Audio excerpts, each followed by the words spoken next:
Cognitive distortion म्हणजेच विचार करण्याच्या चुकीच्या पद्धतींमुळे ओव्हरथिंकिंग होऊ शकतं.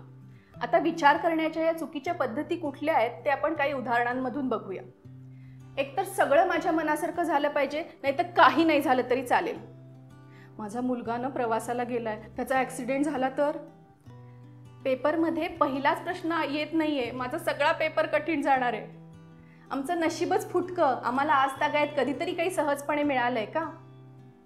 त्यांनी माझा मेसेज बघितलाय, 2 ब्ल्यू टिक्स आहेत, पण तरी उत्तर दिलेलं नाहीये. मला माहिती आहे त्याचा माझ्यातला इंटरेस्ट कमी होत चाललाय. नकळतपणे तुम्हीही कधी अशा पद्धतीने विचार करता का? काही वेळा आपण आपल्या विचार करण्याच्या पद्धतीबद्दल क्लूलेस असतो. माझ्याकडे जेव्हा काउन्सिलिंगला लोक येतात तेव्हा मी त्यांच्या विचार पद्धतीबद्दल त्यांच्याच उदाहरणामधून त्यांच्यासमोर उलगडून सांगते आणि मग त्यांची प्रतिक्रिया असते, अरे हे लक्षातच आलं नव्हतं. तर असं जर तुम्हाला वाटत असेल की आपण ओव्हरथिंकिंग करतो आहोत, तर स्वतःच्या विचार पद्धती समजून घेण्यासाठी, स्वतःच्या विचारांचे पॅटर्न समजून घेण्यासाठी तज्ज्ञांची मदत जरूर घ्या.